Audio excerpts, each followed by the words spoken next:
இயக்குனர் சரவணன் அவர்களின் தயாரிப்பில் இயக்கத்தில் உருவாகியிருக்கிற நந்தன் திரைப்படம் இன்று நாடெங்கிலும் பேசப்படுகிற மிக முக்கியமான பிரச்சனையை மையமாக கொண்டு தயாரிக்கப்பட்டிருக்கிறது. நடிகர் சசிகுமார் அவர்கள் இதில் கதாநாயகனாக நடித்திருக்கிறார். இயக்குனர் பாலாஜி சக்திவேல், புதுமுகம் ஸ்ருதி பெரியசாமி ஆகியோர் முக்கிய கதாபாத்திரங்களில் நடித்திருக்கிறார்கள். இந்த நாடு விடுதலையடைந்து 3/4 நூற்றாண்டை கடந்திருக்கிறது. குடியரசு நாடாகி பவள விழாவை கொண்டாட இருக்கிறோம். ஆனால் இன்னும் அரசமைப்பு சட்டம் இங்கே முழுமையாக நடைமுறையில் இல்லை. ஜனநாயகத்தை மதிக்கும் நிலை பரிணமிக்கவில்லை. இதற்கு உள்ளாட்சி அமைப்புகளில் நிலவும் சாதிய வன்கொடுமைகள் சாட்சியங்களாக உள்ளன. இது தமிழ்நாட்டில் மட்டும் உள்ள பிரச்சனையில் அல்ல, இந்தியா முழுவதும் உள்ள பிரச்சனைகளாக உள்ளன. மேலவளவு படுகொலை, 7 பேர், மேலவளவு முருகேசன் உள்ளிட்ட 7 பேர் கொடூரமாக வெட்டி சாய்க்கப்பட்டார்கள். அது மட்டுமே பேசுபடு பொருளாக மாறியது. ஆனால் எண்ணற்ற பல தனி ஊராட்சி தொகுதிகளில் மக்களால் தேர்ந்தெடுக்கப்பட்ட ஊராட்சி மன்ற தலைவர்கள் சாதிய வன்மங்களால் எவ்வளவு கொடுமைகளுக்கு உள்ளாகிறார்கள் என்பதை இயக்குனர் இரா சரவணன் அவர்கள் மிக கவனமாக பதிவு செய்திருக்கிறார், அக்கறையோடு பதிவு செய்திருக்கிறார். வெளிச்சத்திற்கு வராத பல வன்கொடுமைகளை அம்பலப்படுத்தி இருக்கிறார். நடிகர் சசிகுமார் அவர்களின் நடிப்பு நம்மை நெகிழ வைக்கிறது. ஒவ்வொரு கிராமத்திலும் இன்றைக்கு எந்த அளவுக்கு சாதியம் தலைவிரித்தாடுகிறது, எளிய மக்கள் எந்த அளவுக்கு ஒடுக்கப்படுகிறார்கள், குறிப்பாக உள்ளாட்சி அமைப்புகளில் ஊராட்சி மன்ற தலைவர்களாக தேர்ந்தெடுக்கப்படுகிறவர்கள் அந்த இருக்கைகளில் அமர முடிவதில்லை.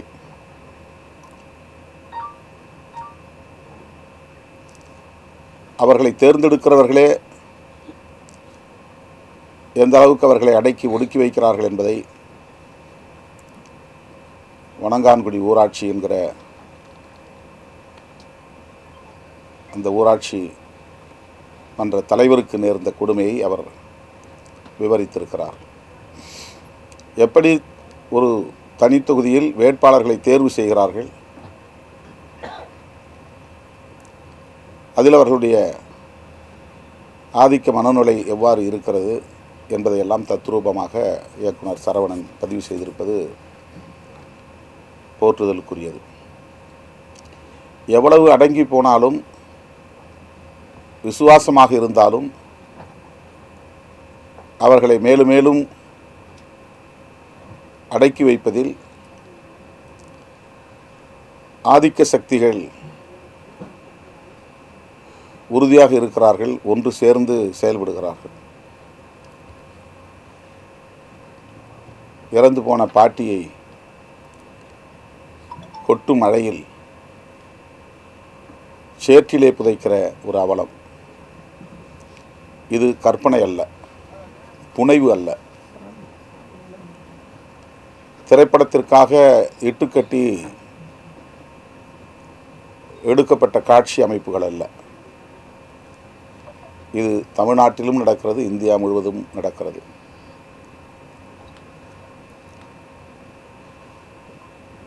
தன்னுடைய எஜமானனுக்கு விசுவாசமாக இருக்க வேண்டும் என்பதில் எவ்வளவு உறுதியாக அவன் இருந்தாலும் கூட அவன் கொஞ்சம் கூட தலைநிமிரக்கூடாது என்கிற அளவுக்கு சாதி வெறி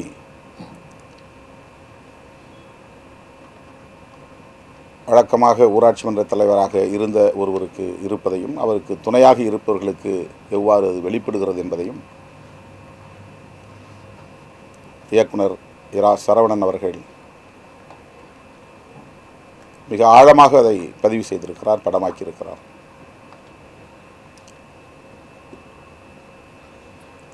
ஆள்வதற்கு மட்டும் அதிகாரம் தேவை என்று இருந்தேன், ஆனால் வாழ்வதற்கும் இங்கே அதிகாரம் தேவைப்படுகிறது என்கிற அந்த வசனத்தின் மூலம்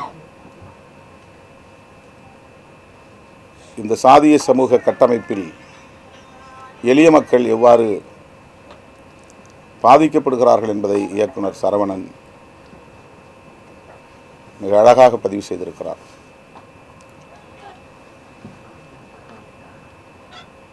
அரசு புறம்போக்கு நிலங்களை ஆக்கிரமித்துக் கொண்டு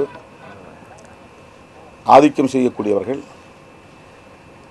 சுடுகாட்டுக்கு 10 சென்ட் நிலம் அந்த அரசு நிலத்தில் எடுப்பதற்கு முயற்சித்தாலும் அதற்கு ஊரே சேர்ந்து எதிர்ப்பு தெரிவிக்கிறார்கள். அதற்காக அந்த கிராமத்தையே தாக்கி சூறையாடி இந்த மக்களை கொடுமைப்படுத்துகிறார்கள். ஊராட்சி மன்ற தலைவரை நிர்வாணப்படுத்தி பொதுவெளியில் கொடூரமாக தாக்கி அந்த குடும்பத்தையே அந்த ஊரிலிருந்து விரட்டி அடிக்கிறார்கள். இவை எதுவும் அதீதமான கற்பனைகள் அல்ல. திரைப்படங்களுக்காக ஏதேனும் புனைவுகளை செய்ய வேண்டும், அப்போதுதான் பார்வையாளர்களின் கவனத்தை ஈர்க்க முடியும், வெற்றிகரமாக படத்தை அல்லது லாபகரமாக படத்தை ஓட்ட முடியும் என்கிற எந்த முயற்சியும் இயக்குனரிடத்தில் இல்லை. அதை நாம் ஒவ்வொரு காட்சிப்படியிலும் பார்க்க முடிகிறது. சமூகத்தில் நிலவுகிற கொடுமைகளை மிக இயல்பான வகையிலே அவர் பதிவு செய்திருக்கிறார். படத்தை பார்த்து கொண்டிருக்கிற போதே நமக்கு கடுமையான மன உளைச்சலை தருகிறது. எந்த இடத்திலே அவன் தலை நிமிர்வான், எழுந்து வெகுண்டெழுவான், திருப்பி அடிப்பான் என்ற எதிர்பார்ப்பை படம் பார்வையாளர்களுக்கு உருவாக்குகிறது.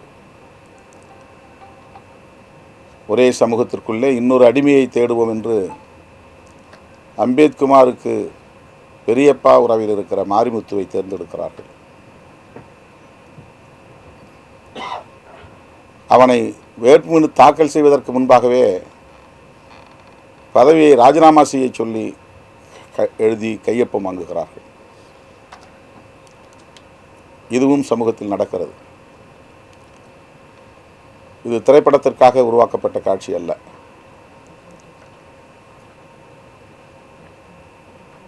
ஆனால் மாரிமுத்துவும் அந்த இடத்திலே துணிந்து வேட்புமனுவை நான் திரும்ப பெற்றுக் கொள்கிறேன், நீயே மீண்டும் ஊராட்சி தலைவராக இருக்க வேண்டும், இயங்க வேண்டும் என்று முடிவெடுப்பதுதான் இந்த படத்தில் முக்கியமான திருப்புமுனை புள்ளி. யாரும் எதிர்பாராத ஒன்று. சமுத்திரக்கனி அவர்கள் மிக சிறப்பாக இடஒதுக்கீட்டுக்கான பின்னணியை எடுத்துச் சொல்கிறார். எத்தனையோ பல தலைவர்கள் போராடி உயிரிழந்து இந்த இடஒதுக்கீட்டு உரிமையை பெற்று தந்திருக்கிறார்கள்.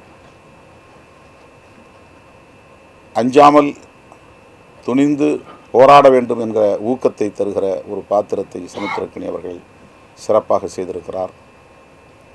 மாரிமுத்துவும் அம்பேத்கரும் இணைந்த புள்ளி ஒரு சமூகத்தின் தலைநிமிர்வுக்கான அடையாளமாக இருக்கிறது. மாரிமுத்து தன்னுடைய வேட்புமனுவை திரும்ப பெற்றுக்கொண்டு அம்பேத்குமார் போட்டியின்றி தேர்வு செய்யப்படுகிற அந்த காட்சி பார்வையாளர்களுக்கு பெரும் ஆறுதலை தருகிறது. அதுதான் திருப்பி தாக்குதல் நடவடிக்கை என்பதாக அமைகிறது. அதைவிட மிக முக்கியமாக மாரிமுத்துவை அவர்கள் போட்டியின்றி தேர்ந்தெடுக்கக்கூடிய சூழலில் போட்டியை உருவாக்கி தன்னுடைய பெரியப்பா ஒரு போட்டியின் மூலம் தேர்ந்தெடுக்கப்பட்டார் என்கிற சூழலை உருவாக்க வேண்டும் என்று அம்பேத்குமார் பாத்திரத்தில் நடிக்கிற சசிகுமார் அவர்கள் பேசுகிற அந்த காட்சி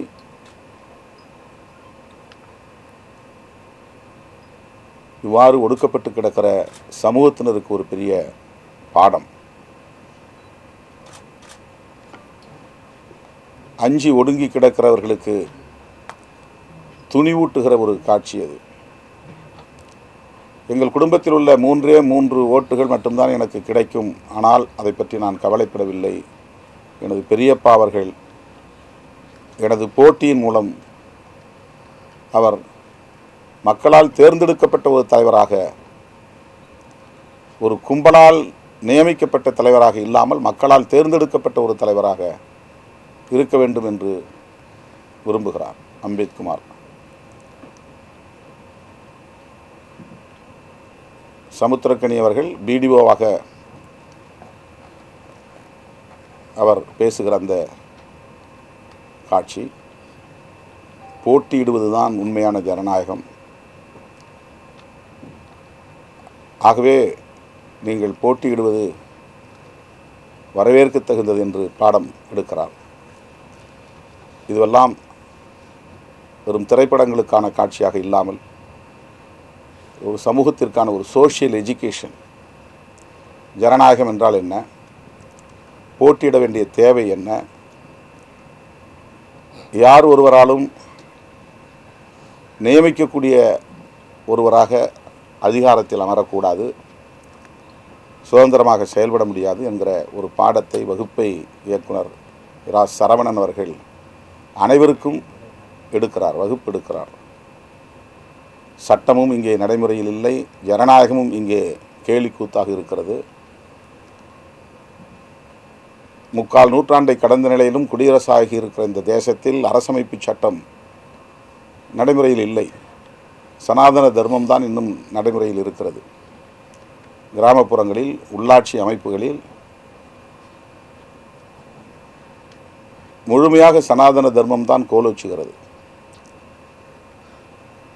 அரசமைப்பு சட்டத்தை நடைமுறைப்படுத்துவதற்கு அதிகார வர்க்கமும் போராட வேண்டும், அதில் துணிவாக இருக்க வேண்டும் என்று சொல்லுகிற கதாபாத்திரமாக சமுத்திரக்கனி அவர்களின் கதாபாத்திரம் அமைகிறது. படம் தொடக்கத்திலேயே இந்த தொகுதி பொது தொகுதியாக இருந்தது, இப்போது தனி தொகுதி ஆகிவிட்டது என்று ஒரு மாவட்ட செயலாளர் சொல்லுகிற போது, இது யார் நினைத்தாலும், மந்திரியை நினைத்தாலும் இதை மாற்ற முடியாது என்று சொல்லுவார். இதை சொல்லுவதற்கு அன்றைக்கு மேலவளவிலே ஒருவரும் இல்லை, அதிகாரிகளும் இல்லை, சமூக தலைவர்களும் இல்லை. தனித்தொகுதியை நாங்கள் போராட்டத்தின் மூலம் பொது தொகுதியாக மாற்றிவிடுவோம் என்று போராடத் தொடங்கி அது படுகொலையிலே போய் முடிந்தது. இயக்குனர் சரவணன் அவர்கள் படத்தின் தொடக்கத்திலேயே அதை சொல்லுகிறார். அரசமைப்பு சட்டத்தின்படி அல்லது உள்ளாட்சி பஞ்சாயத்து ராஜ் சட்டத்தின்படி அதிகாரத்தை பரவலாக்குவது என்கிற அடிப்படையில் தனித்தொகுதிகள் வரையறுக்கப்பட்டன. அந்த தனித்தொகுதிகளில் ஒடுக்கப்பட்டவர்கள் தான், தலித்துகள் தான் போட்டியிட முடியும், இதை யாராலும் மாற்ற முடியாது. இதை சொல்லுவதற்கு அன்றைக்கு மேலவளவிலே யாரும் இல்லை. இந்த படம் அதை சொல்லுகிறது. அப்படி மாற்ற முடியாது என்ற பிறகுதான் தனக்கான கொத்தடிமை ஒருவனை தேர்ந்தெடுக்க வேண்டும் என்று தேர்வு செய்கிறார்கள். அதில் நந்தன் என்கிற ஒரு பாத்திரம், அவன்தான் முதலில் இந்த உரிமையை எழுப்புகிறான். பொது தொகுதியாக இருந்தாலும் கூட எங்கள் பெயரையும் எழுதுங்கள், நாங்களும் போட்டியிட வேண்டும் என்ற ஒரு குரல்.